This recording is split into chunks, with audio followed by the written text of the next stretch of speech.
They hate when you elevate. They stacking up losses, I'm handing them out, yeah, I had to go delegate. It feel like I'm floating, I'm lost in the moment, I swear I could levitate. They never believed that I would really fly. What's up, world? It's your boy Xpress, back on a great edition of Express Yourself with Xpress. And I have a very special individual. And I'm not even going to do my usual expression of the week because I want to truly give gratitude to this person, because if it wasn't for him, I honestly wouldn't be sitting in this chair. And I don't mean it from like, oh, you know, sitting here doing what I'm doing today. Like, no, like putting the faith in myself that I at times don't have, or not even believing in myself as much as I should. But because of him, it's like you understand what it is to come across a person who wants you to win just so you can win, and having full faith and belief in what your gift is and also helping you exploit it more. Ladies and gentlemen, without further ado, I have the great honor of introducing not just our super duper producer, not just, you know, a down to earth guy, but just really, really, really a God-fearing man. Ladies and gentlemen, Mr. Kenyon 8. Welcome, welcome, welcome. I appreciate that, Preston. I really do. Sorry, Press. No, we good, man. I have a habit of doing that. I've done a couple of these, and you know, people have, you know, certain monikers they go by, and you know, I just go right into like what your name is. So I apologize. SP Press. We good. But no, man, I very much appreciate that. I want you to know that I received that.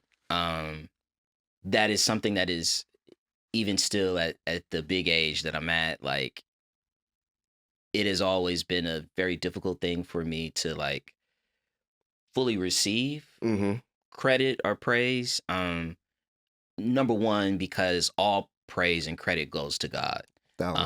Without God, we are nothing. Whether we acknowledge that or not, it's a fact. And that's very much who I am, as you already sort of alluded to. But I also just don't like attention. I'm like one of those people that I'm comfortable in the spotlight, know how to navigate and do all the things, and have done it. Yeah. But I don't really like it like that. Like I'd rather focus more on the work. So it's a little bit awkward. But I do want you to know that I receive it, because I know that it's heartfelt, and I do believe in you, and I'm glad that you can recognize, right, what my intention is. And I'm happy to see you continuing to flourish and grow within that. And then I only expect greater to come from you. So yeah, man, it's an honor to be here. Thank you for having me. And this is a phenomenal idea. It's a phenomenal concept that you have been cultivating long before our paths crossed. I'm just happy that I have an opportunity to sow a small seed into helping you to continue to push that, because expressing yourself is something that people need to do in their day-to-day life. But also within this new media space, I think there needs to be more of that. Not expressions, but expressing yourself. Tell me who you are. Tell me about you, right? Versus trying to tell people what to think, how to feel, how to act. And so it's powerful that you have tapped into this, and clearly you are a trendsetter, because this is something that has been going on for some time, and you're just now starting to see other people try to go into this vein, which is why it is important for you to continue to push forward, push the envelope, so that more of those ideas can continue to come out of you. So again, thank you for having me, sir. Man, thank you. For man, I accept that. Like, completely. You don't understand the excitement and the nervousness it is to sit across from you. Bruh. But it is a great honor. So without further ado, I usually wait to the ending of this, but man, you've been nothing but a great individual in my life from the moment that we came across and continuing. So because you've been such a gift, you know me. Your boy came out. Man. And man, I can't. This is the bare minimum. The bare minimum. Oh, bruh. And plus, I appreciate it. Thank you. Head just like myself, so I had to make sure, you know, we got you right. Shout out to Shoe Pugs. I know those are your folks. Yes. Shoe Pugs. Excuse me, because I do want to see, because this is SB Press. I don't know what he's now. Because of I wanted to do an SB, but then again, because you are such a royal individual, you are the one. Not the 2. I had to get you some 1s. Yeah, man. Yes. Thank you, sir. I appreciate No problem at all. this. Thank you. And then also, from courtesy of Tilt Inglewood, Yeah. there's another little Shout out to Till. And yeah, I do like these. This is, see, everybody's got T-shirts, right? Right.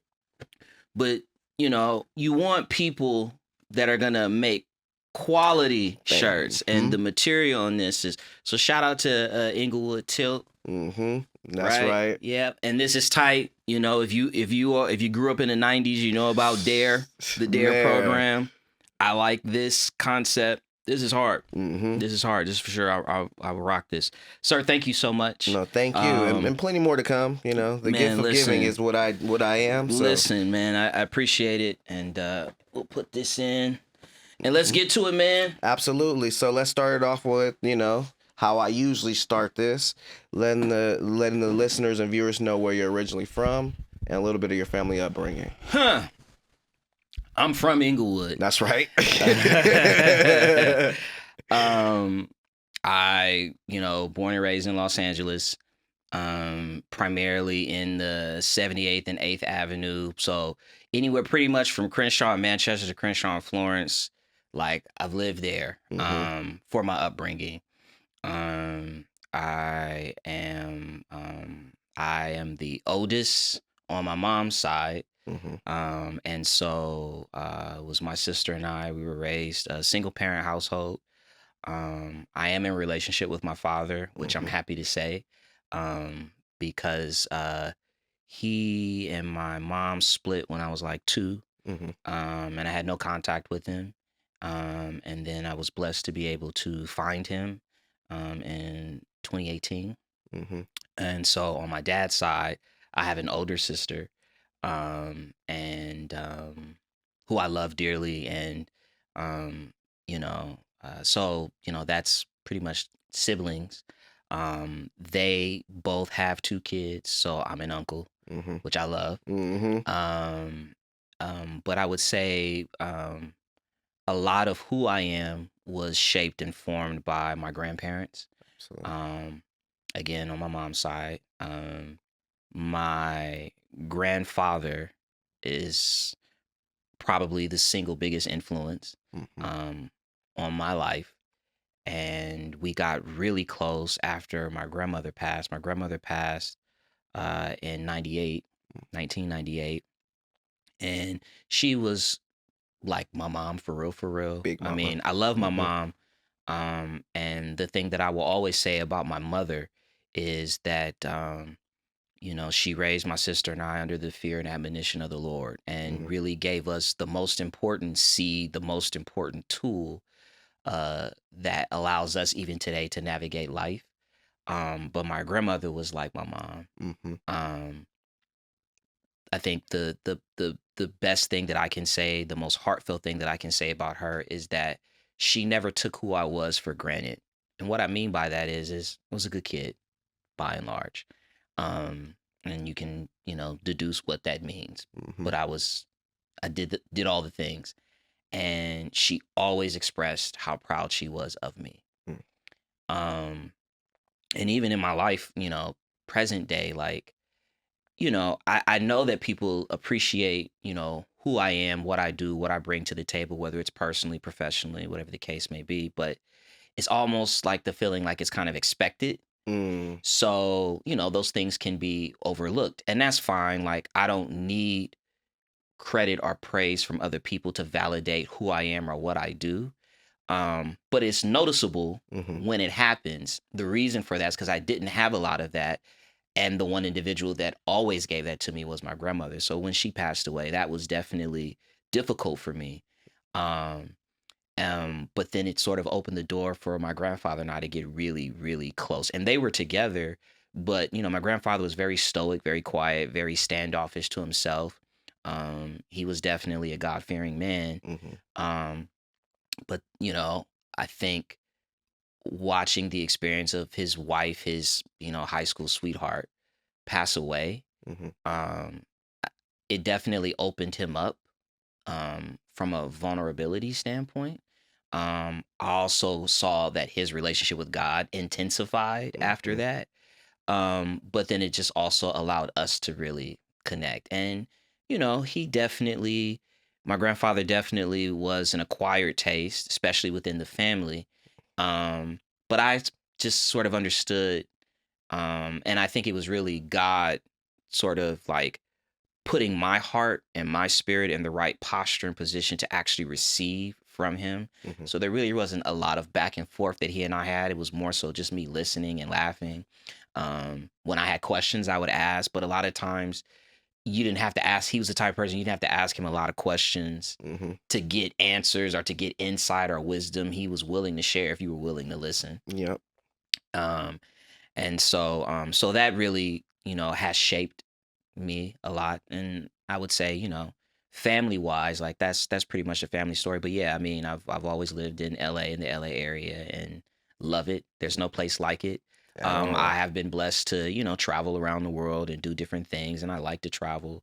Um, and I always tell people there's only one place that I've been where I was like, I could live I can live here. here. But literally everywhere else, I'll enjoy it for what it is. But there is always a point where I'm like, I'm ready to go home. Home is home. Yeah, exactly. I'm homesick. It's time to get back home. And it's more than it's just about, the sentimentality of like LA is home. It's that LA is pretty dope. It is. I mean, shoot, we get summer all year round. Like, man, what else can you really? It's a lot. There's everything here, and if you're actually from here and not a transplant, right? Because LA people have a certain stigma. But what I always tell people that say that is a lot of those people that you think are LA people are really transplants, and really they just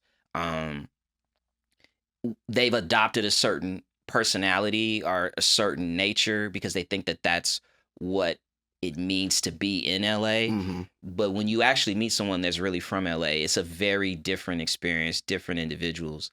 And I think a lot of that has to do with the diversity. It has to do with the fact that, like, within 15, 20 minutes, you could be in a different part of town where, you're going to have a completely different experience than maybe the experience that you may have in your home environment. And because literally the world comes here, it just forces you to know how to adapt, to be, I think, more understanding, more open. And so, yeah, there's no place like it. So, yeah, that's a little bit about me. That's a little nutshell. We'll get into it some more throughout the episode.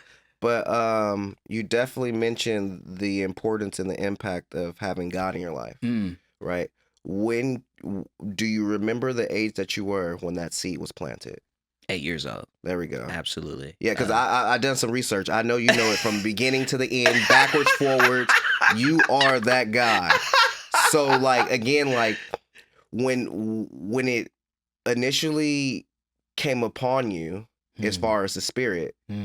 What was like that? What was that like at an early age? Because not everybody understands the connection, being 8, but understanding the power that comes within it and the power they can give. Yeah, good question. So I'm not somebody, and even as a child, I've never been someone to, like, be closed off, right? I'm open. I have guardrails, and was raised to have that. But, just like, I'm just open, because you never know, right, what opportunities can present themselves. Obviously, within my family at that particular time, there were changes that were happening, in terms of, so my grandfather, his father was a pastor, his mother was an evangelist. They're originally from Texas. So my mom's side of the family is from Texas. My father is actually Belizean. He's from Belize. I'm gonna do some family research over here because your story with your grandfather is too similar to mine. Really? Yeah. Your entire story is just like, I'm sitting here in awe because it's literally like mine. Interesting. And so the seed of righteousness was in my grandfather, and what he was very fond of saying was, this was after he entered into a relationship with Jesus Christ and started going to church. he would say, because he was one of those, like, he was at church every time the doors were open, he would be there early. And what he would say is, he'd be like, I served the devil for 47 years. You think I'm not gonna give my all to the Lord? Like, I already know this world. Right. But now it's time to ascend. But he also was someone, because of how he was raised, what he understood was, he was like, listen, God is not something to play with. So if you're not serious about really living for God, it's best that you don't fool with it. Like, that's how he was raised. And so he knew about church, obviously, but wanted no parts of it, because those words from his parents, like, stayed with him. So, as he would say, like, you know, in his marriage with my grandmother at that particular time, they weren't in a good place. And he actually had contemplated divorce. In fact, had he had my mom to serve papers to her mom. Oh, damn. Divorce. Right. Exactly. My Keeping mom's an adult at this point. sure. Right. Yeah. Crazy. But obviously it didn't go through. But while he was in that stage, he was like, man, I'm going to go and pick me up some women. Because my grandfather, Papa was Papa was a Rolling Stone. Papa was a Rolling Stone.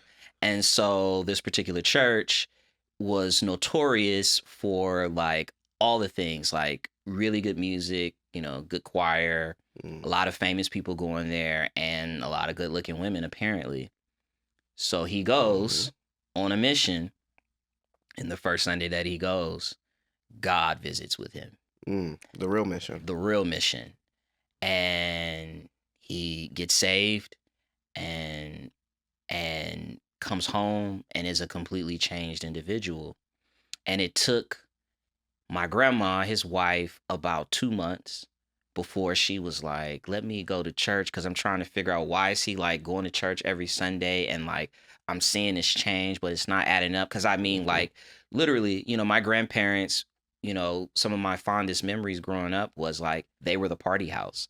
So, you know, Bob Marley, Prince, like Anita Baker, like, booming through the house, and folks is coming over. That's where I learned how to play dominoes, spades. Like, that was my grandparents' house. I was wondering why, when we played dominoes not that long ago, I was like, why is he just killing it so easy? But it makes sense. It was marinated already. I learned at the age of 5 how to throw bones. And talk smack to go with it. He was, slamming my everything. grandfather was, you know, you could hear him loud. Like, that's where that comes from. And so that was like 3 months prior. Now all of a sudden it's like, you going to church? Like, what's going on? Like, he had a jerry curl. The jerry curl is gone. Like, he didn't cut his hair. Like, just this. So then my grandma goes, and I think maybe she went like 2 Sundays, and then she got saved. And then my mom, who is the oldest of their kids, a daddy's girl, if you can't imagine, she's the one serving divorce papers on his behalf. So she starts going because, well, dad is going. Like, what's this about? And so now her and her 2 kids are now going to church. And some, like, one of the elements of participation within this church, they would have like 6 a.m. prayer, 12 noon prayer, 6 p.m. prayer, basically Monday through Friday. And because I started going to this church, had a school that was across the street, I started going to that school. So then we would be up early in the morning going to 6 a.m. prayer, and then I could just walk across the street and go to school.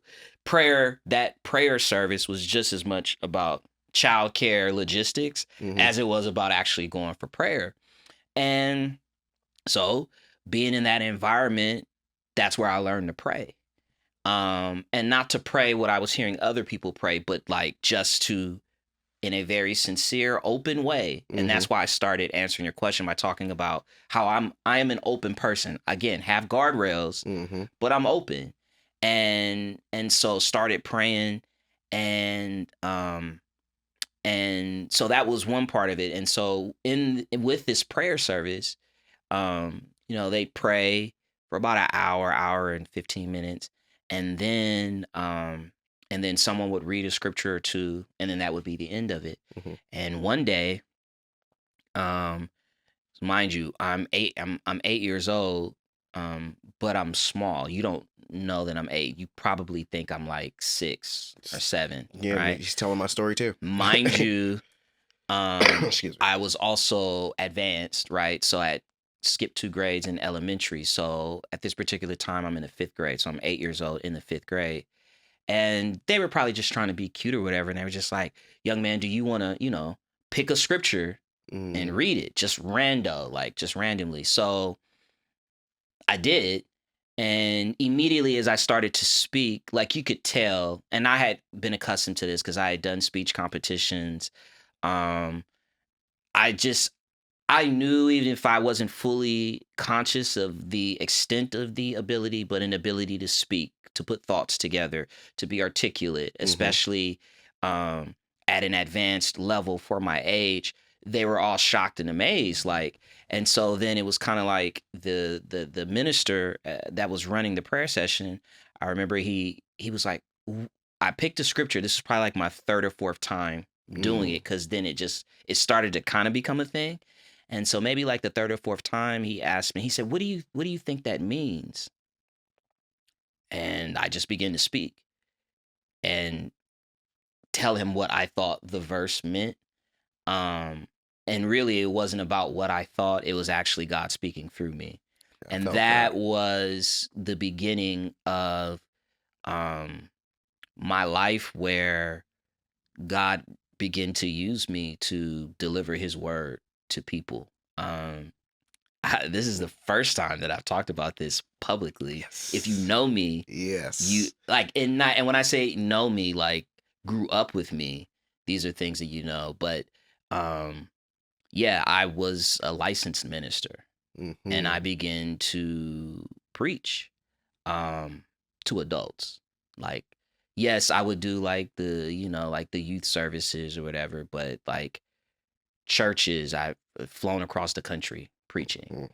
Um, and it's actually funny that we're talking about this today because I was telling my brother that actually just this week, 3 or 4 days ago, I had a dream, and in the dream, I could hear God speaking, but it was in a way that it caused me to wake up. And what I heard in the dream, God actually started speaking to me in real time. Flesh. Yes, like this was the thing. And it was a charge that God was giving me. It was a call. And what I told my brother was, what's funny? People talk about, going into ministry and preaching and all those things. And, they say they got a call. They were called to do it. I never got a call. I was just an open vessel yielded to God. And what I understood in time as I got older was what it really was. And this happens in church and it happens in other places too, where there's community, where you see someone that is gifted or they're excellent at something and you want to like use that. I wouldn't use the word exploit. I was never exploited. Because I wouldn't allow myself to be exploited because I always understood that I was doing what I was doing in service to God, right? But words like that might be used where it's just like, oh, well, let's just get such and such to do it because they're really good at whatever the thing is. And because I was serious about my relationship with God, because of certain intellectual gifts and abilities that God has given me and the ability to speak, it led to ministry and me doing that. And it wasn't I don't want to get too deep here, but like it wasn't like preaching or a preacher in the way that we might assume it, in the sense of like, oh, we're taking a text and we're talking about adult issues and relating it to scripture. It was literally divine revelation of God's word. And it would be whatever God had specifically on his mind for whoever I was speaking to at that particular time. Like I was intentional. If I knew that I had somewhere that I had to speak, that I would block out time, consecrate myself to really sit before God to understand what it is that you want me to say to these people today. Not something that I said last week or last month, but like fresh rhema word, right?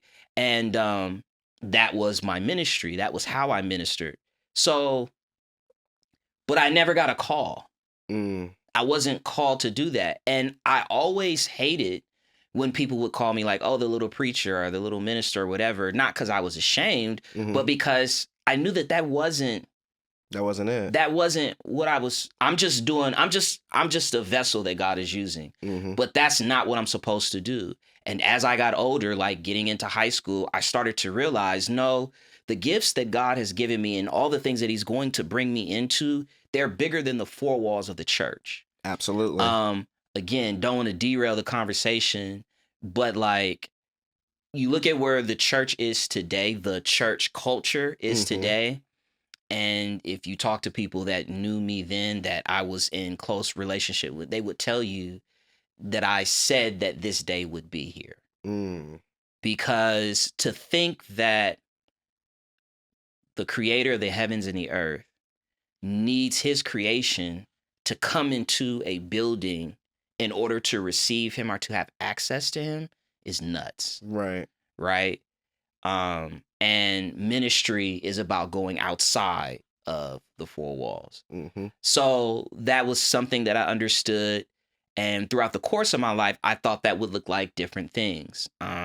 There was a time where I was like, oh, I'm going to be the first Black president in the United States. I was going to go into that. You know. Yes. And because there were experiences that I had in my life, you know, like in the political arena at that age that, you know, was like, okay, maybe God, this is the way that you're going to use me. And then I realized, no, it's bigger than that. Right. And I think that's a key lesson, right, is life is not linear. Right. The most important thing that we can do is just continue to walk and journey with God. And if we are sincere in that, he will lead us on the path that we're supposed to go to do the thing that we have been created and designed to do, which we talk about purpose, right? And so many people, a lot of people struggle with the idea, the notion of purpose, like, you know, whether, you know, if I'm here for a purpose or is that even a real thing? And, you know, the best thing that I can say to people is like, just start with surrendering and submitting your life to God, and then you will see everything else, right? But when you try to do it yourself, right, that's where this word intentionality, people are like, I'm living with intention and I'm being intentional. And yeah, that's cool. But the only thing that will keep you in the place of intention is God. Absolutely. Surrender to God. So there are a lot of people that believe and they acknowledge, but they're not fully surrendered, right? And the key to victory is in your surrender and your submission to God. So yeah, it's, you know, a very long-winded way of saying that, like, I was just open and sincere about my pursuit in God, and I was blessed to have mentors and even a community of like-minded young people that, you know, so it I mean, that's what we were about. We were still living our lives and had very normal childhoods and everything else, but at the same time, on some level, all at different levels, but the through line, the thread was we just wanted to know God. And, you know, the Bible says that I stand at the door and knock. And if any man longs to dine with me, I will come in and dine with him. Right. So like that ability to just be open and surrender, and then it'll take you places. And so that's how I answer you're that. 1,000% right. And I never said this, so I get a moment to give you something. Yeah. It was one of the most important times in my life when I was really questioning the purpose that I have within my passion, why I'm here today. That day was the day that somebody picked me up and dropped me off at work. Wow. And that day, that conversation and me speaking on what I wanted connected us. Wow. I never got to tell you that. I've been waiting for this moment to tell you that. Like, when I was at the moment of questioning it the most, wow, I got that affirmation. And that's how we could, like, literally, I got somebody. He literally walked away, dropped me off, walked away, came back within 10 minutes. He was like, no, I have to speak to you. I have somebody that I need you to speak with. This is don't worry about anything. He was like, just be open. I was like, I'm very open. Because the Wow. convention you're coming in here with, there's nothing to question. Wow. Nothing. So I'm always grateful for that. And I always want to give you that, but I was like, I got to get him to send across so I can tell him that sincerely. Yes, sir. So yes, even sir. to the balcony. Yes, sir, Ski. Even to Yeah. not even, what was it, 2 weeks ago, every time the question is answered within faith. Yeah. So I can't thank you enough or whatever for just having the faith that you do have to be able to see it in others too. Yeah, man. Yeah, that's awesome. That's a blessing. I mean, and so it's that type of story, it's that type of experience. I don't get into like, and never have, even as a kid, even with all the things that God has allowed me to come into the knowledge and the understanding of in terms of his word and what he wants from us and all of those things. I have never like tried to get into any sort of debates about God and whether or not God is real and all the things, all the ways that we try to intellectualize the supreme being. Absolutely. Which is foolishness in and of itself. Because what I know is if you keep living, you will have moments, not a moment. You will have moments that will let you know that there is something at work bigger than you, bigger than me, right? And so just keep living. So when you hear that experience right there, like, what can anybody tell you? Nothing. That the day that you were literally questioning your purpose, your reason why, and that then you met somebody that you had a conversation with, got out of the car, he went away and then had to come back. And yeah, it's first time I'm hearing this. And so like, what's understood doesn't need to be explained. 1,000%. So, again, I appreciate the gratitude, but it's all just a result of just being a yielded vessel. And that's not to say that I'm perfect, because I'm not, right? I don't have it all figured out, although some people think that I do. Yes. But I'm just, my answer to any and everything is in my yes to God. It's in my surrender. And understanding and knowing. So what did happen at the age of 8, 9 in that time period was I began to understand that was the origins of understanding purpose. And what I understood at that time that I kept as I was navigating life's challenges and changes and everything else was that I know that God has put me here on this earth to actually have real tangible impact in people's lives on a global scale. Absolutely. So if there was a mission statement, that was my mission statement from 8, 9 until maybe COVID? 2015. 2015, I think, is when I started to understand. COVID was a pivotal moment. You know me. Somebody did some homework somewhere. They talked to somebody. Yes. But 2015, so what's that, 32 maybe? Like that was when I started to get more definition around what that would look like. But for the vast majority of my life, it was just, I know that I'm here to have a tangible impact on people's lives and to do it on a global scale. And, and I held on to that. And that's the thing about having a relationship with God and being completely submitted and surrendered in your walk is that he's not going to tell you everything. He's not going to show you everything, because if God does that, then you'll feel like you have no need for him. There's no testing. And the Bible says without faith, it is impossible to please God. Yes. Right? Yes. Faith is the currency that we give to God that allows him to operate in our lives at total capacity. It's faith. And so if I tell you everything, if I show you everything, if I map it all out for you and present it to you, well, then you're just going to follow the path, and then you're not going to need to believe or rely on me. So I give you just enough for you to continue to journey on to find out more. And that's why I say to people, just continue to live, just continue to walk and journey with God, and then things will be unveiled and revealed to you in time. 1,000%. We got some more stuff to unveil. Okay, so let's pivot a little bit because God's in everything. That's so we're right. not pivoting too much. But let's pivot into the amazing athlete that you were as well. Yes, I was told a lot. I wish I could have did some Max Preps research and stuff in the process of moving. So we got some stuff going. But yes, let's talk about the amazing athlete that you were and how hard it was for you to not fully commit and go off into that journey of life. It actually wasn't hard at all. So, damn, that's hard to say because he was a superstar. I was gonna say star.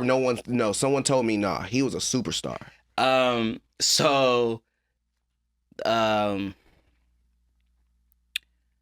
So again, young.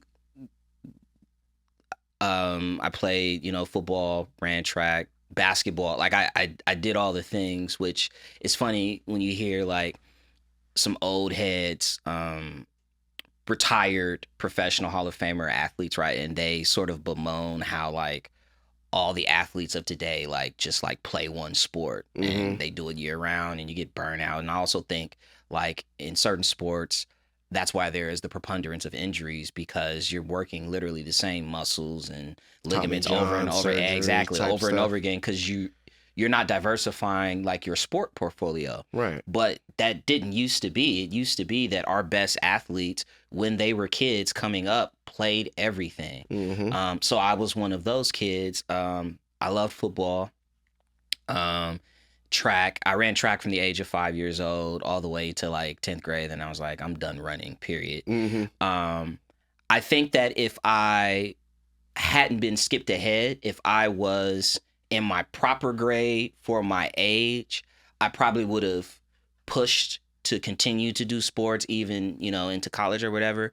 But I knew, again, I was already on a certain path and could feel the direction that my life was going. And given the fact I graduated high school at 16, I just knew that like professional sports wasn't going to be it. And I am the type of person and have been this way for a very long time.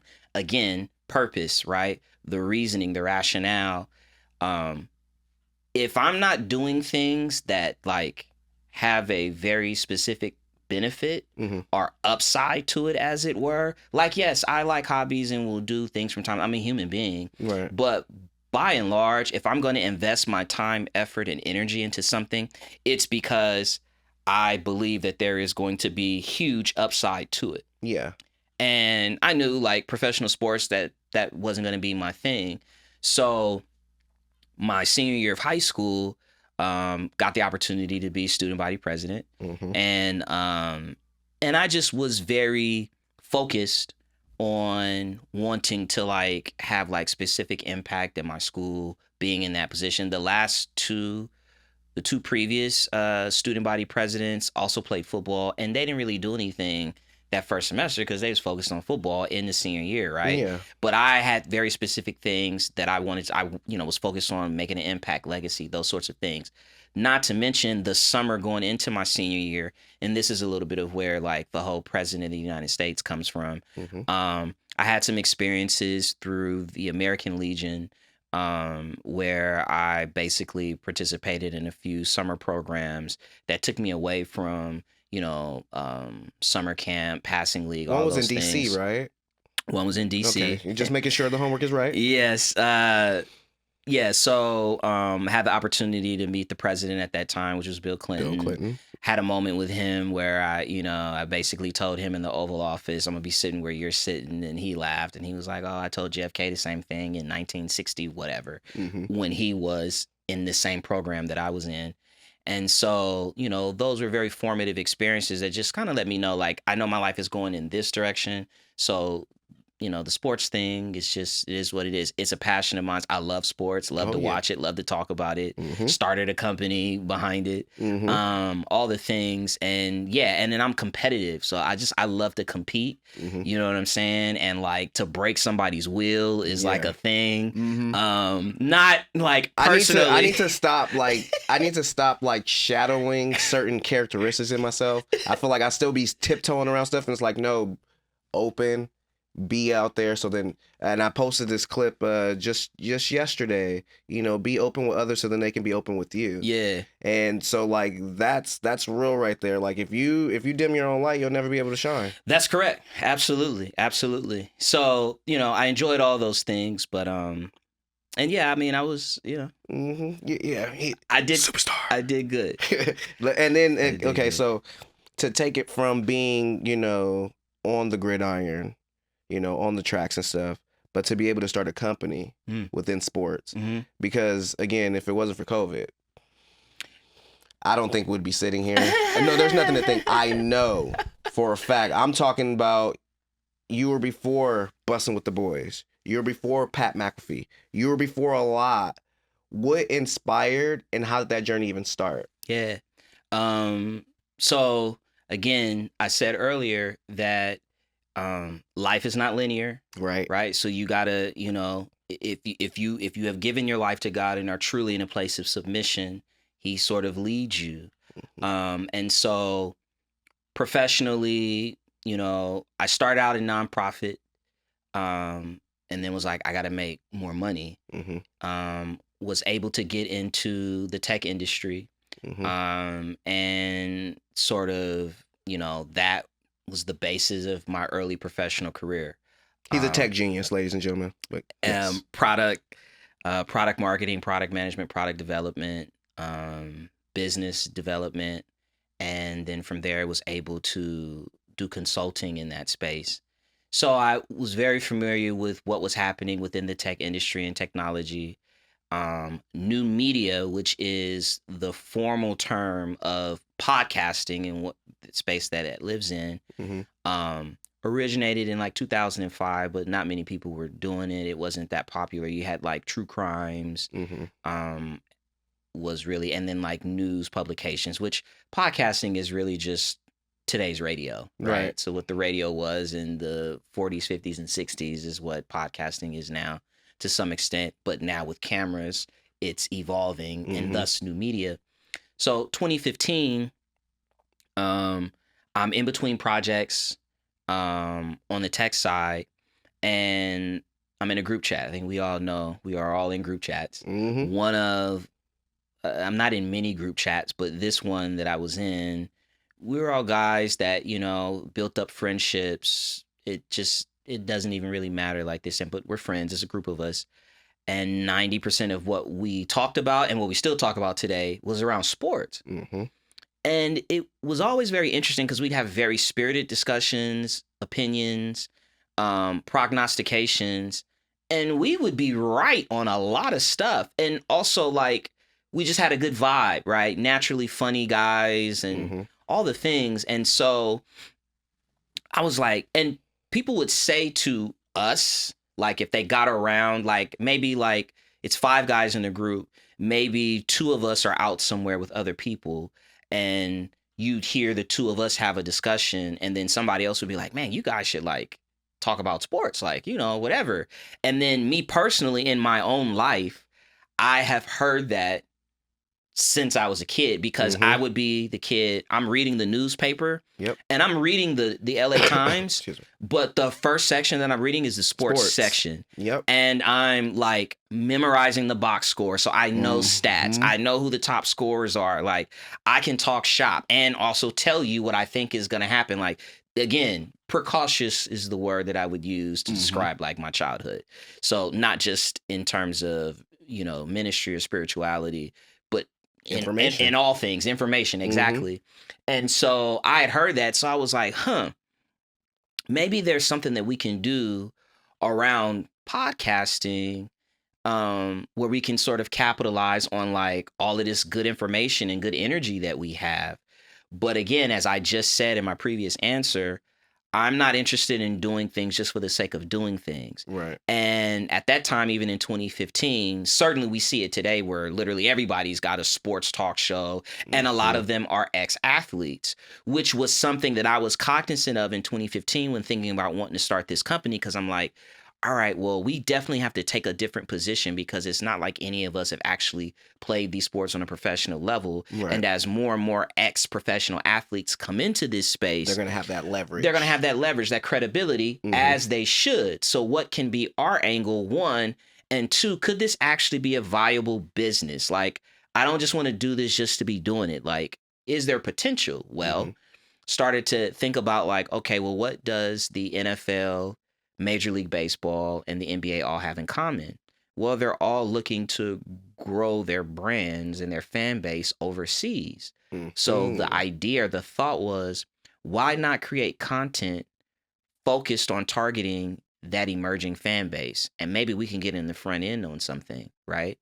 And so went to each of the guys very strategically, individually, because dealing with men, you got to deal with male egos. Yep. You got to deal with, strong opinions, all of the things. But, and I feel like this has also been a through line in my life. I've been fortunate and blessed enough to have the trust of many men. And that's not a small thing, right? Because as men, we are wired to do for ourselves, or I'm the alpha, or I'm the chief, or I'm this. And I believe it has, again, everything to do. There are very consistent through lines with my life. It's not really a mystery, but it has everything to do, I think, with my submission to God and understanding what it means to walk in humility, truly. That has allowed me to get the trust of men. And so was able to go to each of those guys, 5 guys. It was started out as 7. 2 fell off. So then it was 5. One was across the country, but 4 of us were here to put together this collective, the League Ambassadors. We had 2 podcasts, 2 shows that we did. One was 32 Kings Road, which was an NFL show, but it was targeted to the UK because at that particular time, the NFL was doing games in London. We see now they're not only in London, they're going to China next year. They're in Brazil. They're in Mexico. They're in Germany, right? Yep. And then, so we would do that show from the beginning of training camp all the way through the Super Bowl. Then we take a few weeks off. And then we had our second show, which was called Confirmation Bias, which was an all sports show. And we would basically run that from March Madness through the summer. And so from 2015 to 2019, we recorded 45 weeks out of the year. Dialed in. And so through that experience was able to take these men over to London a few times for the NFL series. We built business relationships with the NFL, with some European companies, some European media companies. We definitely we definitely built the buzz. There's some IP that came out of that experience that I still have to this day that we will, that will be something that the world will know. Whether it's something that we put on other talent or, we do it ourselves or whatever. But yeah, it was a tremendous experience, and it really was the foundation, the seed for what I'm doing today. And that's why I chalked 2015 as, I would say, from age of 8, 9. So let's say early 90s to 2015, where I had sort of a general broad understanding of what God's plan and purpose was for my life. 2015 was where I really started to understand, oh, God, you want to use me to help to tell stories because you are in these stories. You are in these experiences. No different than when Jesus, his main form of ministry was parables. He did healings, but he would tell stories. He had parables. So I was beginning to understand, like, okay, and had no idea. Like, I didn't go to school for cameras and audio and video. I didn't go to film school to write stories or any of those things. But there are certain gifts, talents, and abilities that God has given me and has allowed me to understand. And so, again, a lot of what I do today, the seeds of that were planted 2015 vis-a-vis the League Ambassadors. And I just gotta say thank you for continuing your vision because it's allowed me to prosper and come full circle with mine. Yeah, man. And I just think that that's something hard to really give up though. When it comes to like sitting in the chair and expressing yourself or being behind the scenes and helping others. Hmm. So how were you able to, I guess, kind of like pivot from one to the other? Oh, well, I mean, a lot of the things that I do in my day to day today, again, I was doing with the League Ambassador. So, yes, I was a talent and I was a face. We all were talent and faces. But essentially, my commitment to them was I wanted to make their jobs easy. So we collaborated certainly on the content that we created and all those things. But basically, I crafted the vision, produced it, laid it out there, and was just like, hey, these are the roles. This is how we do it, and we go, right. So I've always been someone that can create and produce, but then also be the front person, right. That's been a consistent thing. That's just God-given gift. So it's less about thinking. It's for me, it's not necessarily thinking about it from the standpoint of roles, and more just like doing what's needed, if that makes sense. They've always done that with me. I call it the little Bow Wow effect. We're gonna put the little cute guy in front of everything and just get the ahs and going in, and just like, and then he has something to say, so it's the lure in. Yeah. So it's just whatever. Again, that's why I say I'm comfortable either way. It's just about what does the situation call for. But I get greater joy, greater pleasure in seeing other people shine and like helping them, and that's again that has everything to do with just understanding that we are all here to serve. That's why we were created here, to service and to help each other, right? No man can survive on an island as an island. That is the trick of the enemy, to get us to function in silos, to be by ourselves. And that's why, we got to turn the proverbial TV off. We got to turn the phone off and get back to being connected to each other, because that's where the power is for us, right? And so I get more joy, more pleasure out of seeing people shine, out of helping them, giving them maybe a tool, a token, a nugget, something that allows them to come into their aha moment, and then they flourish and then they prosper. So I get great joy every time I see you come into the studio recording your stuff, right? Because it's like that's what it's about. So, and I'm a big believer. Yeah, well, exactly. And I'm also a big believer in sowing seeds, the universal law. Whatsoever man sows, that shall he reap. That's a real thing.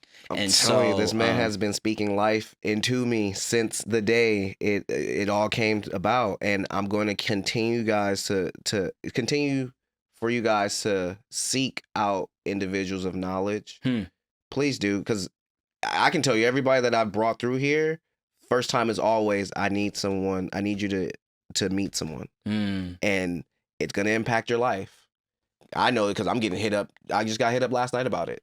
So it's just, I try to share what you've given to me. Yeah. Because it is meant for the world. That's what we're supposed to do. You know what I'm saying? Like, and a lot of times it's sharing our sufferings. And what I mean by that is this, like, I say it often, blessings are for us, but we suffer for others. Because what happens in the suffering, we learn, right? We gain understanding. We should anyway. Again, it depends on whether or not you are submitted to God. If you're trying to navigate life on your own or using your own devices, your own thoughts, then there may be some lessons that you've missed out on in the sufferings that you've had, in the experience that you've had. So I definitely don't want to make it seem like it's all peaches and cream. It's not, but that's life. Life comes for all of us. But the main reason why we have those tough experiences, why we have that adversity, is so that we can learn perspective, learn jewels that then we give to other people. So I'm only able to give to people based off of what I've been through. It's as simple as that, and then there are the blessings that come with that. And so what that then looks like is just, you're just planting seeds, and it's not my responsibility to plant the seed, water it, then when the plant or when the flower comes above the ground, nurtured and pruned, no, you leave that for other people. That's what makes that's the world go power round. of human connection, Exactly. right? Somebody else will come and they'll dump water on the seed, right? Somebody else will come. So really, in this example that we're talking about, the seed was planted by the individual who allowed us to meet. Okay, that's where the seed was planted. And then, yeah, I'm dumping water on it. And now as you're continuing to move forward and do different things, you are getting blessed, you're getting flourished, you're getting nourishment from these experiences, right? It's a collective effort, you know, and I think when we as people, as human beings, certainly as Black Americans, when we can tap into that frequency, that's where we can actually start to see change. 1,000%, and it also goes into the premise of the show as well. It is about expressing yourself, but it's also to get people to stop suffering in silence. Yes, sir. Stop hiding their hurt so they can heal from it. Yep. So for me, it took me to express what I was feeling, despite whose ears was going in. Yeah. Because the right ears will hear the message and put me in the right direction. There it is. That's really all it's about. really that simple. You know, we gotta, again, which is why I talk about surrender and submission to God. Well, what's the opposite of that? Control. And that's the thing that we struggle with, right? Yeah. We struggle with. And so it's like, well, I want to be able to control whose ears hear what I have to say. I want to be able to control like the moves that need to be made in order for me to get where I want to be. And it's like, as long as you're doing that, you're going to be pushing upstream. That's not a good law of attraction. Because you're not getting nowhere closer to where you want to be. That's you're right. actually sinking into the sunken place. That is correct. So Yeah.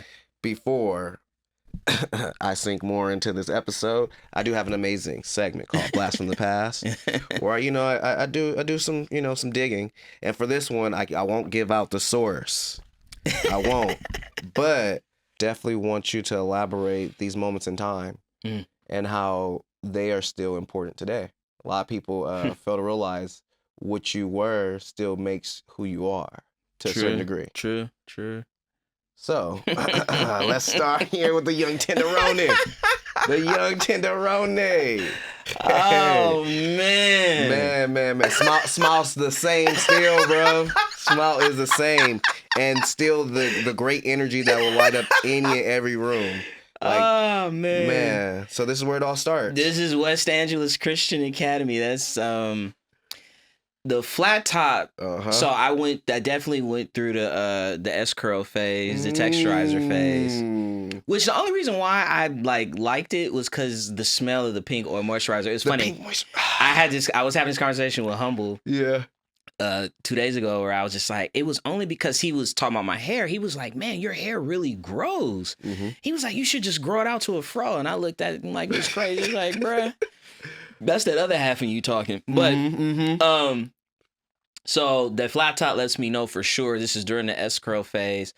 It was probably, I picked it out because it was about 2 weeks. You had 2 weeks before the curl. Before the curl starts, yeah. But that only that was 6th grade and maybe 7th grade, and then I've always kept it low cut with the waves, and that's my preference. Yeah. But yeah, that's Kenyon. So I'm gonna say that's definitely 7th grade.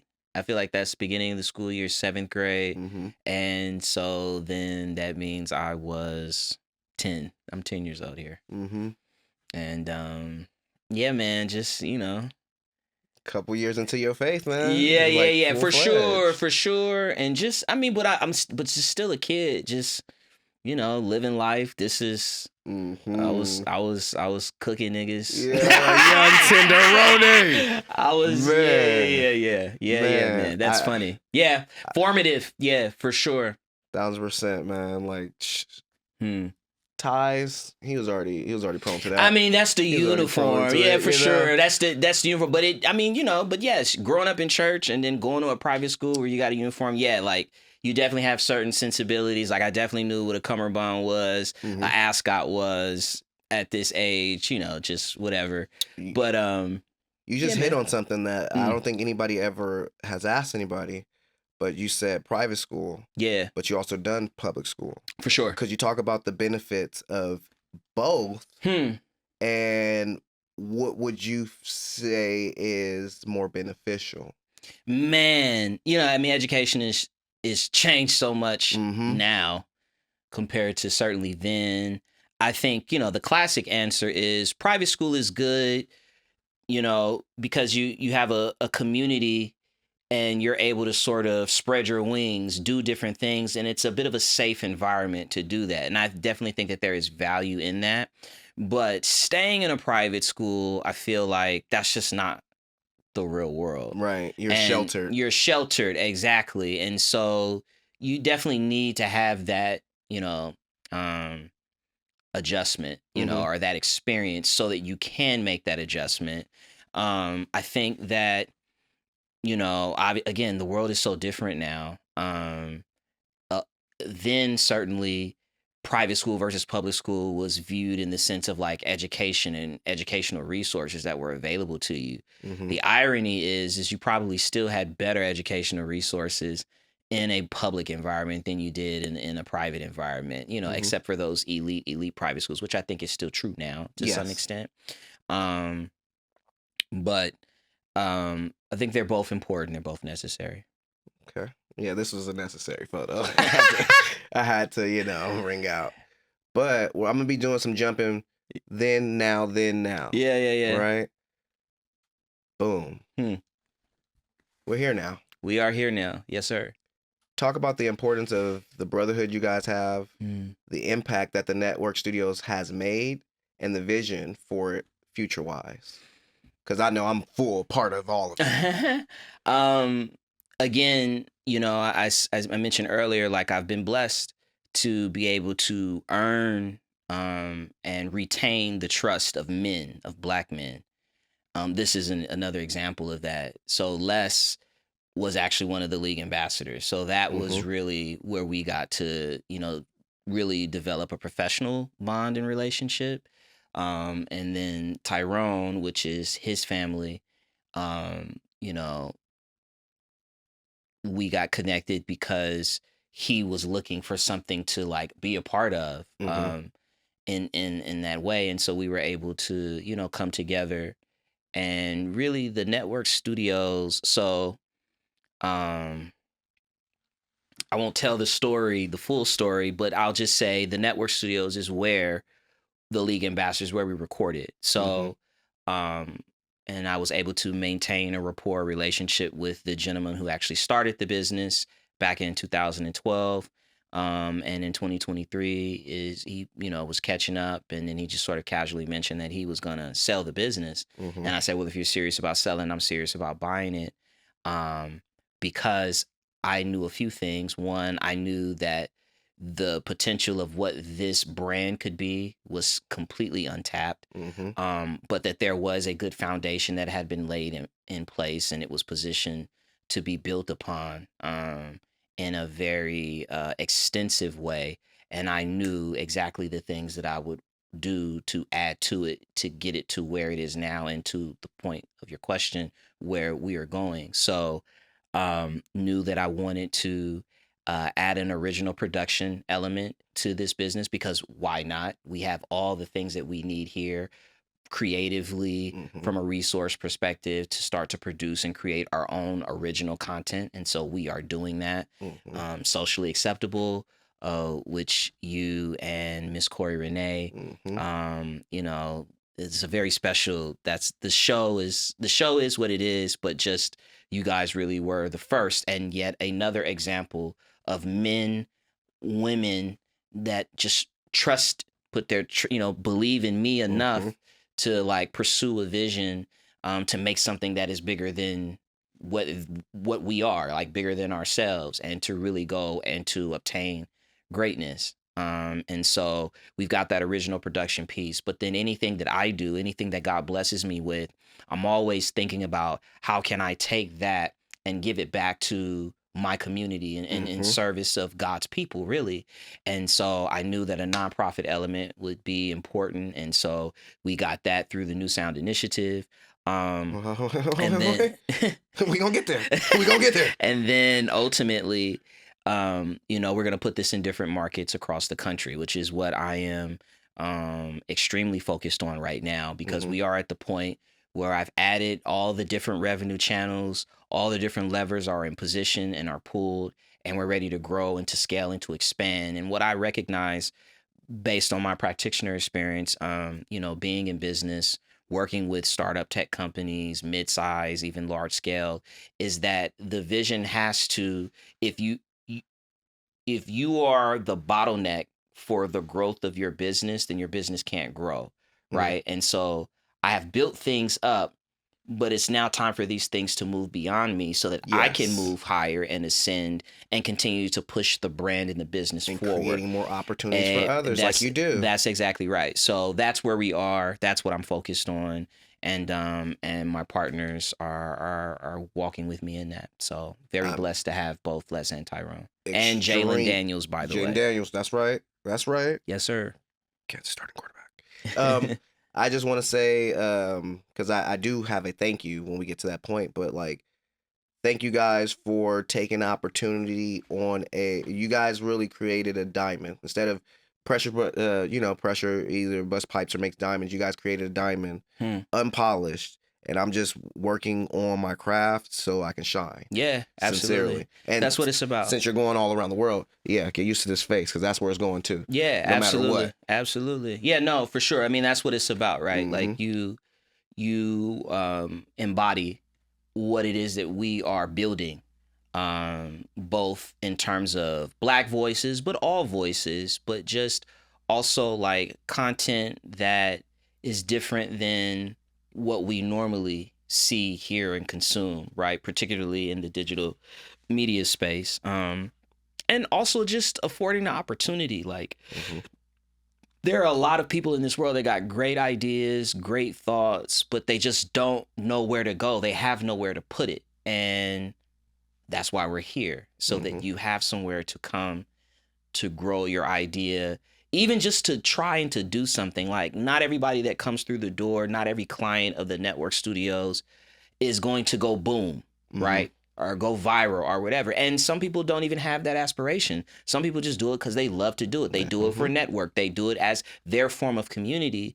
But the point is that they have somewhere to come, right? And so a lot of times that's all people need. They just need something to be a part of that is bigger than them. And that's what, at a minimum, that's what the network studios represent. 1000%. You can see it on all the faces on the, on the wall and everything. Okie dokie. We still got some stuff here. Okay, I guess I'll just, since you already mentioned it, we'll go ahead and go into it because it's very important. Yes. And it's making a big impact. Talk about the importance of the New Sound Initiative and what you see for it future-wise. Yes, sir. So the New Sound Initiative is the nonprofit arm of the Network Studios brand. Prior to acquiring this business, I was a community partner with the Los Angeles Unified School District, as well as a few small charter schools, working with their students around business entrepreneurship and leadership practices, right? I developed a curriculum around that. The program is called the ACES program, Pocket ACES. And so with that already in the back of my mind, and then the opportunity to acquire the business, I was like, well, why not create a curriculum that can teach middle and high school students all things around new media? Not everybody is going to be a face or a talent, but there's so many other skills that can be developed utilizing, the new media, what new media brings, whether it's, audio visual technology, understanding, whether it's marketing, whether it's producing, right? That's the classic example I like to use. Like, in entertainment and media, we know what a producer is, but really a producer is just a project manager. And there isn't an industry that exists today that does not have project managers, 1000%. right? So, the thing about the curriculum is, yes, you're going to be in a professional studio environment, and yes, students are going to be able to taste, touch, and feel all things. But the skills and the disciplines that are touched on that can be developed are things that could take you far beyond, this new media space. But this is just the seed of what the New Sound Initiative is, because I called it the New Sound Initiative. Obviously, there is the parallel with media, but really what the New Sound Initiative is about, it is about putting forth a new sound of influence in the earth, right? Right now, we are influenced by things that really don't serve us well, right? They really, in a lot of ways, are distracting, especially young people. And so, the New Sound Initiative exists to put a different sound on what influence should look like, and by providing resources that then can develop, right, those influential people. So the seed of it today is the curriculum that we have, but that curriculum is going to evolve into becoming a new media, digital media charter school that we have in every city that the network studios also expands to. So for every city that we are providing the service of being a turnkey podcast recording studio, production house, our nonprofit will also be doing work in those cities. We will have digital media charter schools. We will also have digital media art galleries. And then the last piece of it is we're going to have a transitional housing component for single parents of kids who go to our charter schools, right? That's a very personal thing because of how I was raised and what my background comes from. And just understanding that having shelter, having house, having a home, and not having to worry about the instability that can come in your sort of formative years, that can come from not knowing, if things are where they need to be at home, is something that is very real to me, and something that I definitely wanted to be able to incorporate with this nonprofit. But, those digital media charter schools, those digital media art galleries is really about infusing creativity, infusing arts, taking something that is incredibly relevant to young people right now, and just helping to foster and develop those gifts. And so, again, the point of the nonprofit, and I've told my partners this, I've said ultimately the nonprofit is going to be bigger than the network studios. It's gonna exceed it. And we have very high vision, high aspirations, big goals for the network studios. So you can only imagine where the New Sound Initiative will land. But yeah, every city that we expand in as the network studios brand, you will see the work of the New Sound Initiative as well. And so I'm telling you right now, and I have to allow you to understand how this seed that you planted and even realize you planted is blossoming.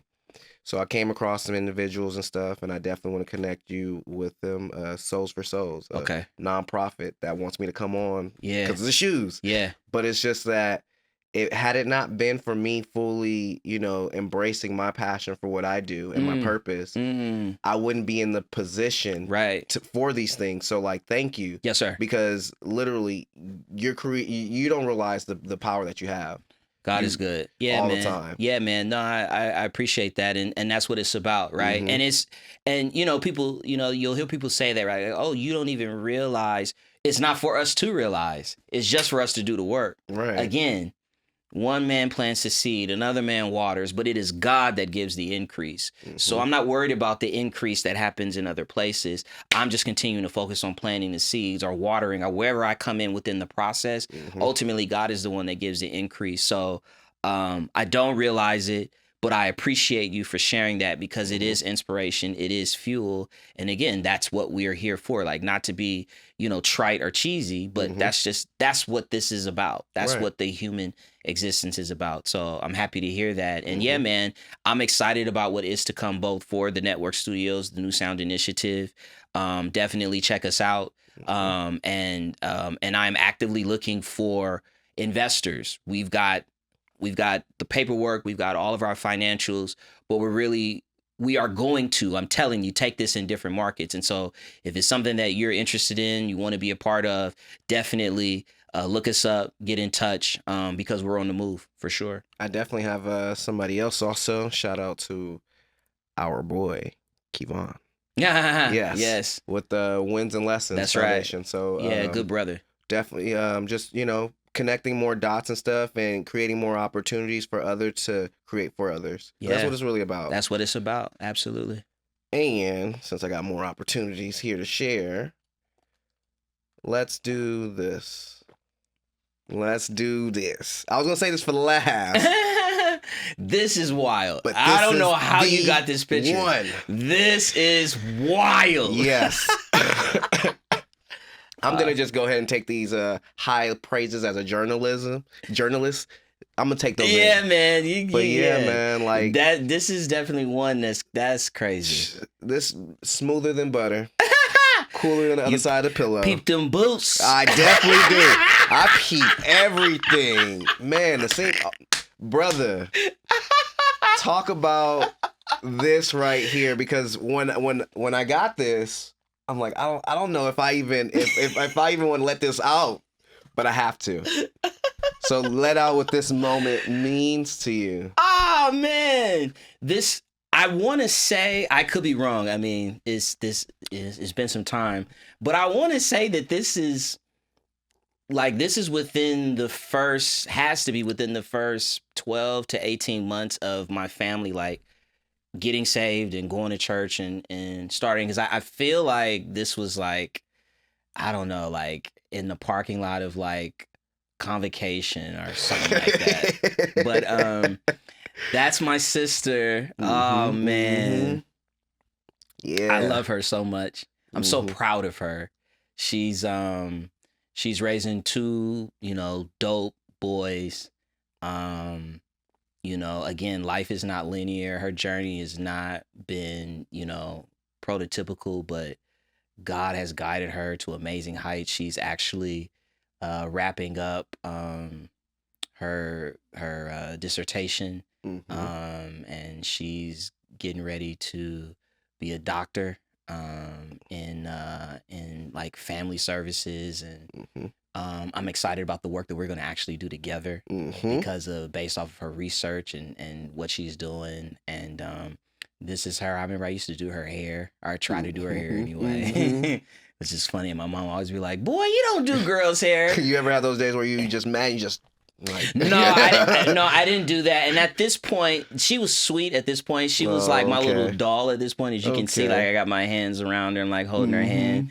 Once she got to about the age that I am now, so here I'm somewhere, I'm definitely like no more than like 9 years old.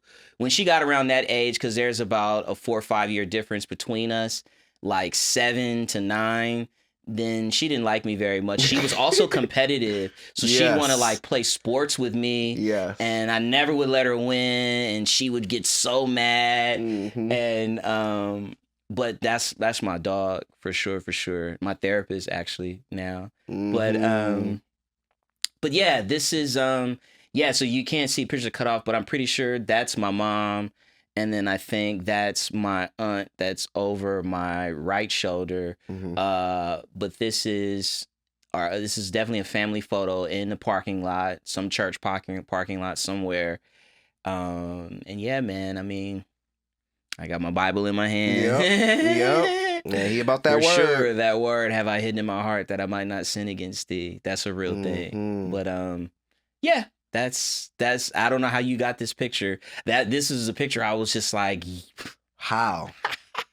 What? I had one more picture, but it was hard for me to hit the send on it, and that was the grandparents' picture. Oh man. Because I'm same way. Like I said, as you're telling your story, it's literally like open up the pages to mine. Like, my grandfather was very, very on it. Yeah. As far as making sure that I was going to be a great man. Yeah. Not a good man, but a great man. Yeah. But a great man is only great if he has God in his life. That's right. And he was very pivotal for that. Like, I can't take that away from him. Yeah. My grandmother also continued that. Continue whether you're with one or the other, you're gonna get the word. You're gonna get the word. But when you're with both, you just sandwiched in. And it's needed. It's needed. Yeah, man. I mean,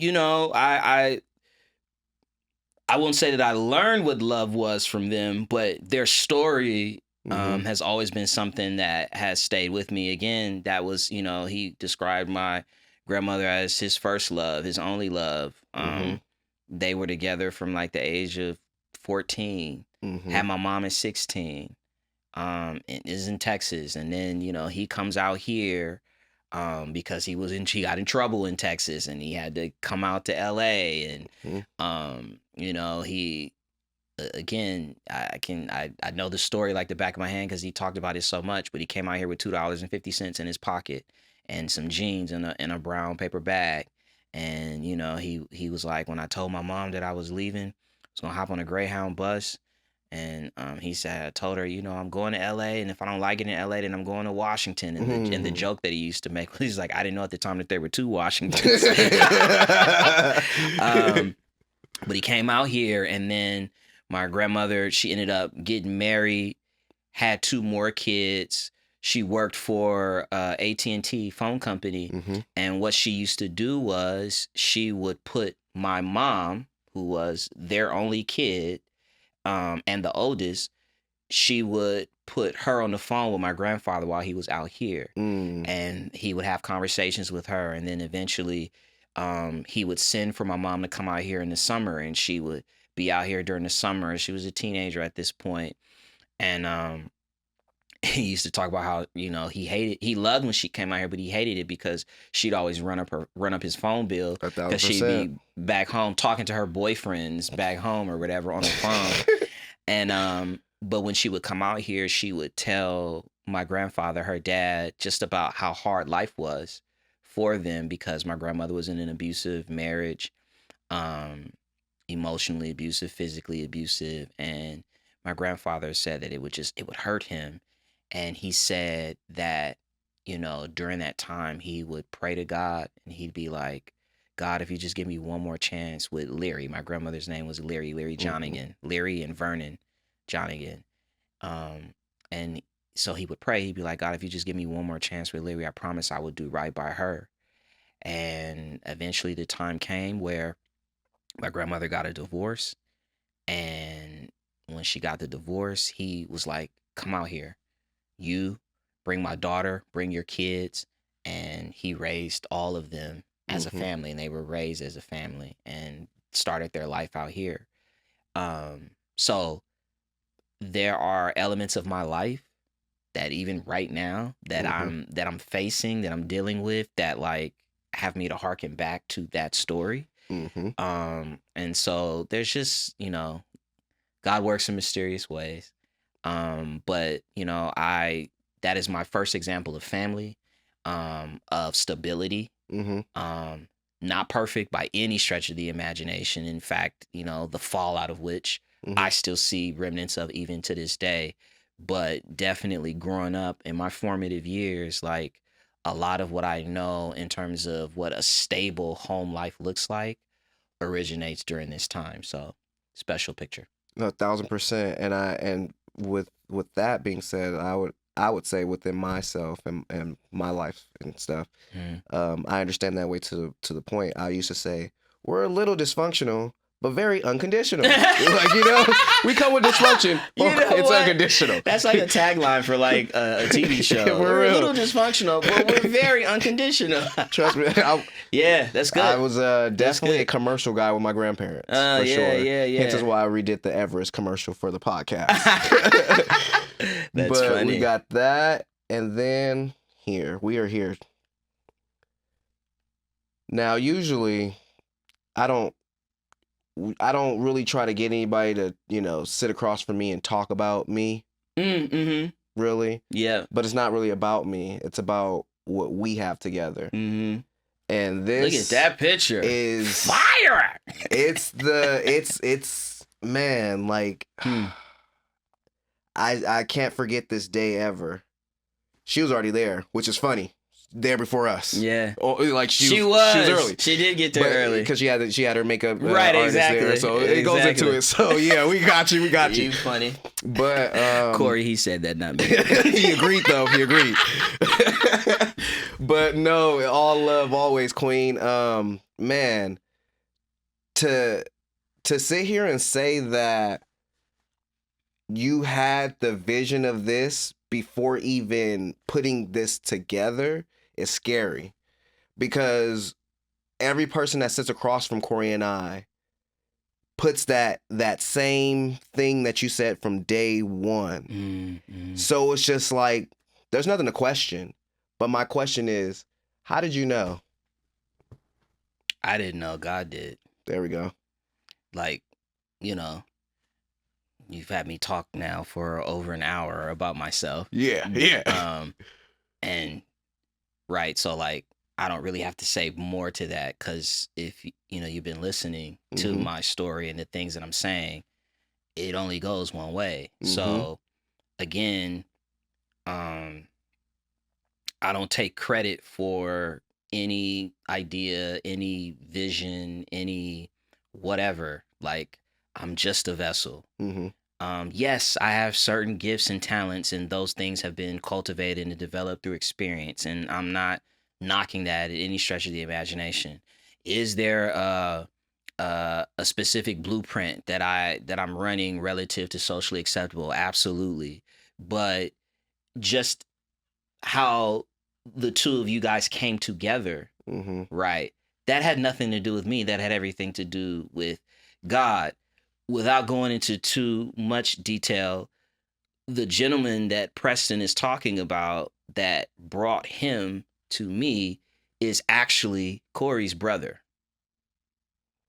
Mhm. So, and and that wasn't planned. Mm-mm. He was just bringing you to me because he wanted us to meet. But you coming in, and I knew, right? Yeah. Um, the idea for socially acceptable is something that, again, yes, I have a vision or whatever, but n- until it actually comes to be, until it actually is a thing, until you have the butts in the seats, and Mhm. until you're actually recording and doing the thing, that's all it is. It's just a vision. You guys actually make it come to be. And yeah, when I saw both of you individually, I talked to both of you individually first Mhm. before we met, and yeah, it was obvious. He found his chocolate leads. Yeah, I found my chocolate leads. Absolutely. Yes. So, man, just again, God is good. All the time. And, I don't want to spill too much information because I'd rather show you than tell you. But Mhm. yeah, just know that, there are a lot of things that happen that people might chalk up as being like coincidences, but there's no such thing as a coincidence, but there is a such thing as purpose. Yes. And and being led. The Bible says that the steps of a righteous man are ordered by God. And what I can tell you is, if you allow God to lead, he will take you to some places that you've never dreamed of. There are things that will happen in your life that you won't really be able to explain in a way that everybody's just going to get. Mhm. It's going to feel miraculous. It's going to feel serendipitous, whatever adjective you want to put on it. Mhm. Yeah, and it's meant to feel that way because it's bigger than you. And that's all that God is wanting to show all of us as his children, is that I'm actually here to help you. I'm here to be of service to you. As you serve me, Mhm. I serve you. I serve your best interest. And so this socially acceptable, meeting you, meeting Corey, being able to work with you guys is just a blessing. And it's something it's come from above. So It's definitely a blessing that I'm grateful for every single day. Like it it it's that one thing where people say like you don't even know what or why, you just do, mm-hmm, which leads to having faith. mm-hmm, mm-hmm, That's what it truly is. I have mm-hmm. faith in the faith you have in me. I have faith in the faith she has in me. I have faith in the faith I have in myself. Yeah, And I have faith that when we come together, we have a bigger message for the world. absolutely. It's creating a space, socially acceptable, Mm-hmm. right? It's creating a space where people feel loved, they feel accepted, they feel like they have a voice. And it's really about humanizing Mm-hmm. influence. Mm-hmm. That's the tagline of the show, right? Like, Yep. it's bringing people on who are known for whatever they're known for, but really creating a space for them to show who they are as a human being. Mm-hmm. You know what I'm saying? It's somebody just said this to me yesterday, that it's not about who you know, it's about who knows you. I agree with And that. I'm going to say that again. It's not about Mm-hmm. who you know, it's about who knows you. So in order to actually have influence, you have to be willing to open yourself up. And so socially acceptable is that space. It is that platform where people can open themselves up. Depending on what you guys do, and it's what you guys do very well, is that you create the safe space for people to really be transparent, to really talk about. And I'm sure you know this even better than me because you do it. But people that are known for one thing or known for two things, they're dying to show this is really who I am. This is really what I'm about. Like, that's really the magic of what it is that we look to create with Socially Acceptable, is just creating that opportunity. And again, it's rooted in the human experience. It's rooted in connection. And so I'm honored that you guys elected to take the journey with me to help to create that space for so many people. And the best is yet to come. I'll tell you, like I tell the queen, I'm riding this until the wheels fall off. We're going to put new wheels on it. Keep riding. If the engine blow, we're going to change the engine and just keep going, because this is bigger than all of us. Yeah. And the fact that we're like not just changing LA, how it's seen, we're changing the world. That's right. And I know that for a fact. Someone had told me and gave me a gift, because expressing my vulnerability and my moments with my grandfather allowed them to really show their vulnerability. So like that's what it's all about, you know, giving people the opportunity to feel your presence, but also take that and create that with others. Yeah. That's dope. I can't thank you enough, man. Thank you, sir. No, thank you. Sincerely. Yeah, absolutely. And we are unfortunately at the positive period of the podcast where I ask of you, because you've already given so many. But if there's a gem or a jewel that you'll like to leave with our audience for the next go around, but also not even just to leave with them, something for them to give to someone else. Because remember, each one teach one. Yeah. And we're here to serve. Yeah, absolutely. So what's some positive service that you can give to someone that they can be of service to someone else? Commitment. People that have talked to me have heard me say this. The definition of commitment is doing the thing that you said you would do long after the mood in which you said it in has passed. And so I would challenge everybody to examine your commitment to your family, your commitment to your relationship, your commitment to yourself and your beliefs, right? Examine it. Are you really doing everything that you said you would do when you first said that you would enter into whatever obligation, responsibility it is that you have? And if not, go back to that place. Search yourself. Ask God to help to reveal to you what those elements were, what those sentiments were, what was that energy that you had, so that you can bring that to you now. Because I feel like there's so much happening in our world that is causing people to grow weary, to be faint, to give up, to just say, you know what, what did you just say? Rock it till the wheels fall off, sort of just, I'm going to just do me, And it's because they haven't done that check-in on that commitment. But go back to that. And if you can find that source of energy for the commitment, that fuel for why you committed to that thing in the first place, you will excel and exceed where you are now and actually accomplish the goals that you have set for yourself and whatever that thing is. So it's remembering what actually commitment is. It's more than a feeling. It's a lifestyle. It is a way to live. But examine the commitment and let that be the thing that allows you to experience the change that you want to see, or to experience the positivity, the success that you want. It all ties to your level of commitment. I'm going to be a little cliche-ish. They say ball is life. Commitment is life. Yeah. For sure. Yeah, absolutely. Ken, I can't thank you enough. Thank you, sir. Let sir. them know how to follow you, where to follow you, and what's next to come.